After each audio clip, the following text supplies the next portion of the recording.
When did we become classified by our skin color? Okay, so you should be coming from part 1 of this series. These videos are a part of one docu-series and should be watched from the beginning in order if you're going to understand what is being presented.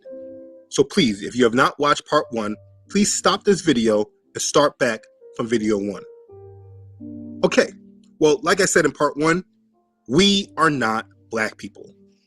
But this statement needs a lot more information in order for the point to be validated and to be true. So the first thing that needs to be done is deal with racism. Because if you're able to understand how this topic has been programmed into us, it can help you better understand what it is that I'm communicating overall.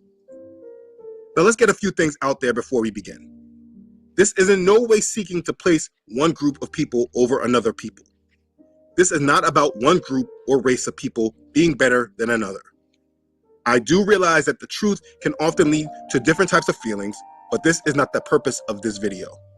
The goal of this video is for education. When we are properly educated on subjects, we allow ignorance to slowly go away. In the time that we're in, we are the most formally educated generation in the history of the world. But the vast majority of the world does not know much about race besides skin color or nationality. And in our most modern history, over the past 3 or 4 centuries, the world has been divided by race and dominion of nations. So this is just what we know today, and that's how the majority sees it. To the world, I'm an American by nationality of the country I was born and live in. But to many that see me, I am a Black man from Africa. A white man is looked at as a Caucasian from Europe, a Chinese man is an Asian, and a Mexican is a Latino or Hispanic. So at the basis of race and nationality, the world is broken up by continents. People desire to label us and group us in by our skin color, continents, and regions. But is that fair? Is that accurate? The simple answer is no, it is not. But we need to discuss why. Believe it or not, racism is a fairly modern idea. Over the history of our world, people did not classify people by their race or their skin color. People were classified by their tribal names, such as Persians, Greeks, Jews, Saxons, Ethiopians, Egyptians, etc. The world was not divided by the term Negro or Caucasian. The world being divided by color was an idea that originated from white supremacists in Europe after the Renaissance period. Racism is a social construct that helps create white supremacy. And the more we attach ourselves to their way of thinking, the more we are controlled and influenced by white supremacy. For me, a while ago, I made a decision that I was no longer going to be influenced or tied to white supremacy. And because of this decision, my life has drastically changed for the better, as I made many different adjustments to my way of thinking. When you understand the history of this world, the world was drastically changed during and after the period of the Renaissance. The dividing of the world by skin color is just one of those changes. Let's talk about it. We'll start with this guy, Johann F. Blumenbach, a German anthropologist born 1752, died in the year 1840. He was the first person to divide humanity on the basis of skin color. We can attribute much of our racial divide today because of him. Now, don't misunderstand me. Racism, it already existed before this time. There was already a belief in scientific racism, which I will touch on shortly. You see, Blumenbach did not create racism. He simply placed a classification system that is still used today. An official classification of people did not exist before Blumenbach. His work is considered one of the most influential works in regard to race. He classified that there are 5 chief races of mankind. They are the Caucasian or white race. He was the first to use this classification for people of the European origin. He believed the people of the Caucasus Mountains were the most beautiful in the world. I should note that Johann was a Protestant Christian. He was born into a cultured, wealthy Protestant family, a Christian family. It should be understood that racism got its beginning through Christianity, Protestant Christianity. I know that's a hard thing to wrap your head around, and I know that there will be many different types of defenses to this, but you can't escape the facts. Racism was created under Protestant Christians, just the same way that slave masters that enslaved our ancestors were Protestant Christians. That's scripture. So let me address the elephant in the room. As I go through this, I will be using scriptures from the Bible. And if you're new to my channel, depending on your influence, you may try to tie me to the same Christianity. And that might be a good thing for you or a bad thing. Let me explain this now, though. I have nothing to do with this Protestant Christianity that was spread throughout the world, and I categorically reject the foundation that it represents. But, and this is a big but, this does not mean that I reject the Bible. These are two different things. Please do not tie me to organized religion, because as I will present through this series, the way we got here is through these organized religions. So if you hear me bring up the Bible or the scriptures and you think I'm trying to make you a Christian, you are incorrect. And if you're concerned that I'm not trying to make you a Christian, I have made videos like this one that explains my issues in case you want to understand my views further or why I don't want you to be a Christian. That's just a label. I do not have a problem with the Bible. I very much believe in it. I very much lived through it. I have a problem with organized religion that has spread through the label of Christianity. That's the problem. Either way, what I ask is that you do not place me in any box that you may want to place me in. You see, if I was in a certain box, I wouldn't have to make this video, because there are plenty of people from the many different boxes and groups that have tried to speak about these things. You see, the reason I call this truth unedited is because most people give truths that they edit, because certain truths are hard to deal with. It's hard talking about race. You know, in the comment section, I'm going to deal with a lot of slack. I understand this. But I believe that when you withhold truth or you edit it because it makes things uncomfortable or controversial, this is when you are compromised. Edited truths are another form of a lie. And for me, I have no tolerance for it. I can't live with it. So understand, it could be an easy detail to just leave out the fact that racism was started by Protestant Christianity. In fact, it was started by a Protestant Christian in the nation where Protestant Christianity was started from, with Martin Luther's Reformation. This was Germany. But it's important to understand that religion is baked up within all of this, which is why these truths are so hard to accept or reject. Let me keep going though. Like I said, Blumenbach started the classification of people by skin color. An official classification of people did not exist before Blumenbach. His work is considered one of the most influential works in regard to race. He classified that there are 5 chief races of mankind. Again, they are the Caucasian or white race. He was the first to use this classification for the people of European origin. Like I said, he believed the people of the Caucasus Mountains were the most beautiful in the world. This is where the term Caucasian comes from. Then he had the classification of Mongolians, or the yellow race, which included all of East Asia and some of Central Asia. Then we have the Malayan or brown race, which included Southeast Asia and Pacific Islanders. Then the American, which was the red race. This was the American Indians. And lastly, the Ethiopians, or the black race, which was the sub-Saharan Africans. This man was a white supremacist and considered the Caucasian to be the original race. So when we start talking about racial divide, this is where the conversation starts from, right here. He basically color-coded the people of the world. He was a racist. And this should not be hard to imagine that there were Christians that were racist. The slave owners themselves who owned slaves were Christians.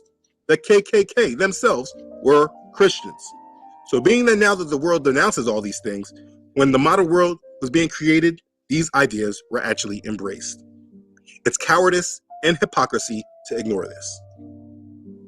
Now, when this color coding system by skin color started, we are talking about a time period in history that has mixed around a great deal of change.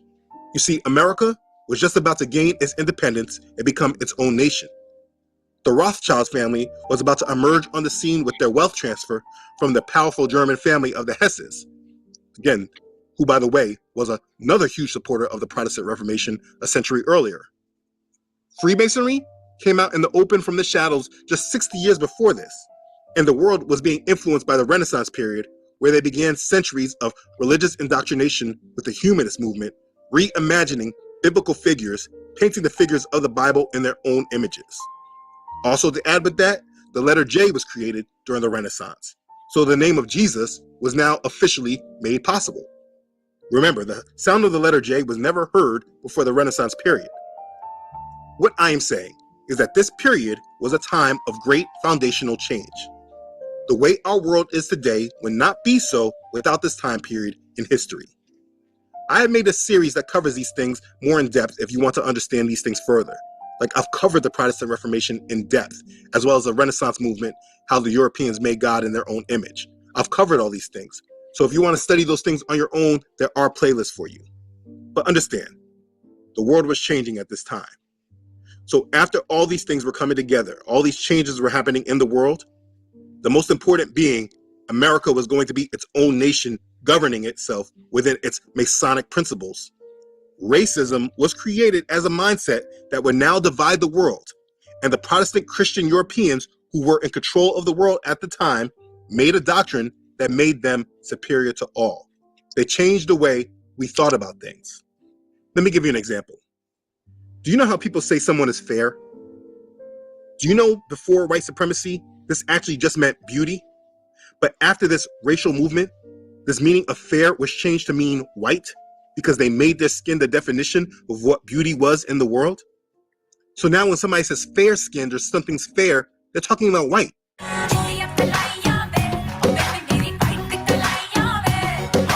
Our obsession with light skin has been around for centuries. This is white supremacy. These are just mental mindsets that were created through racism. And listen, I get it. It may make you uncomfortable to hear about it, especially depending if you are a victim to it or you benefited from it. But these things are just the facts of our world that we can't get around. We can only understand it and learn from it as we ourselves grow. Let's keep going. After Blumenbach, there were more contributors to the mental mindset of race. We have a 19th century French aristocrat named Joseph Arthur de Gobineau. This man was known for his influence on legitimizing racism through scientific racism and developing the theory of an Aryan master race. He wrote a 1,400-page book named An Essay on the Inequality of the Human Races, which argues that there are differences between human races, that civilizations decline and fall when the races are mixed, and that the white race is superior. He used the scientific racism theory, which was a belief that evidence exists to support and justify racism. Simply, racial discrimination, racial inferiority, and racial superiority. His doctrine justified all these things. Scientific racism was common from the 1600s to the end of World War II after the fall of the Nazis. It was publicly denounced as racist, but obviously held as a belief in many other influencers still to this day. I mean, after World War II, we were still dealing with racism in America. Anyways, it was this J.A. Gobineau, that really helped legitimize racism as being valid. And there were many others like Houston Stewart Chamberlain, 1855 to 1927. This man wanted to advance the supremacy of the white Nordic race and its culture. The point is that due to the influence of people like these men and others is where we get the division of race today. It's not me. You want to blame me talking about it, but it's not me that made it up. It's these men. They added a psychological value to race that made people believe it was so. Basically, being that at the time, European civilizations were dominating much of the world through inhabiting foreign lands and possessing major breakthroughs in technology, to them, it meant that they were obviously superior and others were inferior. This was racism, and it led to a horrible racial philosophy, and eventually it was used as a scapegoat that was said to start World War II. What they did was create a mental mindset that was taught amongst the communities that were leading the changing world. They were teaching a justification for hate and oppression, and it made it very simple for the masses to follow. The Europeans who were building the new world believed they were the superior race, and they were given this power because of their adherence to their Christian faith, and the others who they were better than were given to them to rule over because they were evil and they were beneath them. I mean, people still feel this way today, whether they say it or not. They believe that whites are the superior race. I just remember a clip on social media that said the same thing. This girl said the same thing. Y'all's race or ethnicity? Caucasian. Caucasian. I could have guessed. If you guys could be one race for a day, what would you be and why? We're the superior race. Like, not as in like that. Oh, that's mad. We are the I'm not. One thing you need to understand is that hate is not just a mental thing. It is very much spiritual, even more than mental. It is not just a learned behavior, but it is spiritual, that is taught through demons and spirits. It may have seemed that the hate that people had against the Negroes was just about skin color. But when you take a step back and really think about it, that thought is really dumb. If hate is spiritual and it's taught by demons, what does Satan and his demons care about skin color? Satan doesn't hate skin color. He hates Yahuwah, the Most High, the God of the Bible. He is against everything that Yahuwah loves. And you really need to understand that, because if you really fall for that lie that these people hated us because of our skin color, it can provoke you while not truly understanding what truly is happening. Now, please listen, I'm not saying that these people did not and do not hate you and that skin color was not involved. That's not what I'm saying. I'm just saying that these people were easily manipulated by the devil and demonic spirits to hate you, and they were told it was about our skin color, while the true reason was held from them. They didn't know why they really hated you. They just were told it was skin color, and they accepted it. They were just easily used puppets for a satanic lie that was kept from the light. The lie around skin color and racism was something that they created, and it was a great cover-up that is still able to be used to this day. To this day! To this day! When this series is done and you actually understand why you were actually hated, it will make a lot more sense than it being about skin color. I mean, these people can think that they're better than us or whatever. I mean, that's them. And evidently he feels that they will be accepted socially. And I don't feel that they ever will be. But the whole trouble with this integration business is that in the end, it probably will end up with mixing socially. And you will have, well, I think their aim is mixed marriages and becoming equal with the whites. But the hate that they had, and many still have today, this was not and is not only about skin color. If you fall to their level of thinking, you are just a victim of white supremacy. Understand, any view of racism, black people, white people, any kind of racial division, all of it is a very modern idea. It is not how the world viewed and classified people before this thing was created. Now, that does not change anything, obviously. Knowing this will not change racism today, but it should change many people's understandings of where these thoughts come from and why. If you believe that your race is superior, it's because of the theories of white supremacists starting from the 17th century. Looking at the white race as the ones that are able to get it together and hold jobs and be civilized is an idea of white supremacy. This is not a natural view that has been held since the beginning of time. Or let's flip it, the reverse can be said. If you believe the black man is superior because he's more physically endowed, this is a twisting of white supremacy. You only see skin color because a white supremacist classified people in this way, and the world eventually adopted his thinking. When you think like that, you're a white supremacist, whether you're Negro or Caucasian or whatever you are. When you use skin color as a definition, you are a white supremacist, or you think like one. And then how this grew was formal education, and then we had mind controlling programs like the Cosby Show. They kept these classification systems going. You see, the powers that be want us to think in this way, and it's all for a purpose of division, without real understanding. This is racism, and that's the condensed history of how it came to be. It's important that you understand that this way of thought is about the same age as the United States. It's not a mindset that has been found in the world for 1,000 years, but a couple hundred years. And it was put in motion and grew over time to take us to the time that we're in right now. Right now, the powers of the world are reaping the benefits of their systems that they planted in long before. They're just now seeing the harvest grow from it. The more that you look at the world in terms of skin color, you are looking at the world through the eyes and mindset of white supremacy. And here's the crazy thing.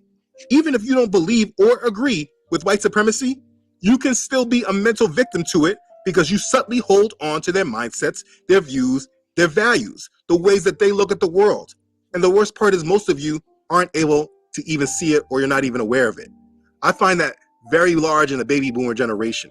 They're so pro-black this and pro-black that, but everything they talk about is based on a level of view of white supremacy.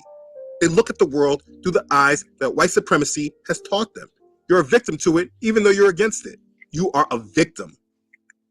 So when we say a black person or a white person, this is not a mindset founded on truth. It is a mindset based on traditions of men that have to do with satanic agendas of placing a certain people over another in order to push forward an idea of supremacy. These values and mindsets are now founded, cemented in the hearts and minds of the world population, while the doctrine was never formally taught. We just grew up in the classifications and we passed it down through the generations. And the thing is that the Negro community, we're the biggest losers of this mentality because we look at ourselves in the way our oppressors have told us to view ourselves in. You must understand, before this mentality was created and way before the transatlantic slave trade, our ancestors never held such a weak view of themselves that they would only classify themselves by their skin color. The other nations of the world, though they use this classification against us, and they may refer to themselves by a skin color, for instance, Americans do call themselves white men or white women as a description. They still do not fully adopt this, though, to their history or their identity. I don't think they teach their children that they are white people, but they tell their children their family comes from this place or that place. Asians definitely don't teach it this way to their families. Even other Africans that come to the United States don't refer to themselves by their skin color.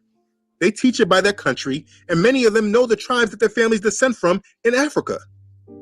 The Negro is the only segment of the world population who refers to themselves by a skin color. And it happens to be that this classification was built to say that we are inferior and less than everyone else. We classify ourselves as the losers, and then we live through this reality, equating our lives and our successes based upon the race that says that they are superior to us. I said that real fast. I'm going to repeat it. We classify ourselves as the losers, and then we live through this reality, equating our lives and our successes based upon the race that says that they are superior to us. This is what we are doing, and most of us don't recognize that this is what we are doing. Understand, every time you call yourself a black person, you are calling yourself inferior. And I'm not coming at you because, like I said, even with me knowing this, I still mess up and do this too, because the programming is really deep and is really embedded. And because it's so generally accepted, it's very hard to escape it. We just conform to it. But for me personally, I'm doing my best to mentally retreat from this. And I do truly feel if more of us live in the truth, we will be a support system for each other to hold ourselves accountable to not use this classification anymore. When we say black people, if we're going to use it at all, this needs to be referred to the Negroes that are assimilated and mentally controlled by their oppressors, and they like it. Those in the boule, or those in politics, or part of that Black Greek letter organization. I'm talking about those that are conquered, those that accept it, and those that promote it. Let them be black people. We that are awoken to the truth can no longer be black people, nor can we accept for others to classify us in this way. When we grow in strength through this standard, our enemy will have a very hard time dealing with us, which is why these kind of messages are not mainstream. And if it is heard, it usually comes from some type of radical that makes you scared to walk in it because there's some kind of other hate attached to it. I'm not teaching you to hate anything or anyone. I'm just teaching you to not be mentally controlled and used as a tool. What I'm saying is that we are not black people. When we use this term of black people, we are using the classification of our skin color as a tool of white supremacy, and we are admitting that we are victims to it. If you no longer desire to be a victim to it, regardless of your nationality or skin color, do not refer to people by their or your skin color. This is a tradition of men, evil men. We are encouraged in the scriptures to reject profane and old women's fables and exercise ourselves rather unto righteousness. That's 1 Timothy chapter 4, verse 7. We are also told to not be conformed to this world, but be transformed by the renewing of our mind, that we may prove what is that good and acceptable and perfect will of Elohim. As Romans chapter 12, verse 2. You see, people use these scriptures all day long, but it never goes that deep, and it really needs to. Racism is a trained mental thought given to us by the men of this world, by racists who are used by Satan to create a justification for spiritual and physical and mental hate. The foundation of it sets a divide and keeps people blind to the truth of this world. And when you look at the effects of it, this doctrine is unproportionately directed at and affects one segment of the world population more than any other group, and that is the Negro. So be done with it. We are not black people. Say it yourself and believe it. You are not a black person. But in order to understand this deeper and really apply it, it is important to understand how you should actually look at people. Because, listen, the world is divided. You can't get around that. Everyone is not the same. Don't get it twisted. There is division in this world. But in order to really understand it correctly and view the world in the way it should be viewed, it's important to view the world through reality and not the false social construct of race and skin color that keeps us deceived and controlled and conquered. So in the next part, we're going to review how the world viewed each other before the social construct of skin color and race was created. So please, continue on in this series to part 3 and understand this topic even deeper. Remember, right now, many of you are the dry bones. And as Ezekiel chapter 37, verse 11 says, you may believe your hope is lost and you yourselves are cut off, but I am here to show you the complete opposite is true. Your hope is not lost and you yourselves are not cut off if you just awaken and be who you truly are. So I will show you. Click the link to the next video and let's talk some more. Be blessed. Hallelujah. Praise Yah. Okay, thanks again for watching. If this has blessed you, please like this and share this video with family and friends. Again, a reminder, this is not just a video to share, but to watch together with your family and your friends. It is intended to start the conversation that many of you all can lead personally. So please use this and help your family and your friends that allow you to. This is part 2 of this series. Click this link or just move on to the next video in the playlist. Again, as always, I want to thank all those who donate and contribute to this ministry. This series would not be possible without your support. I thank you sincerely. Be blessed. Okay, thanks again everyone for watching. See you in part 3. I love you all.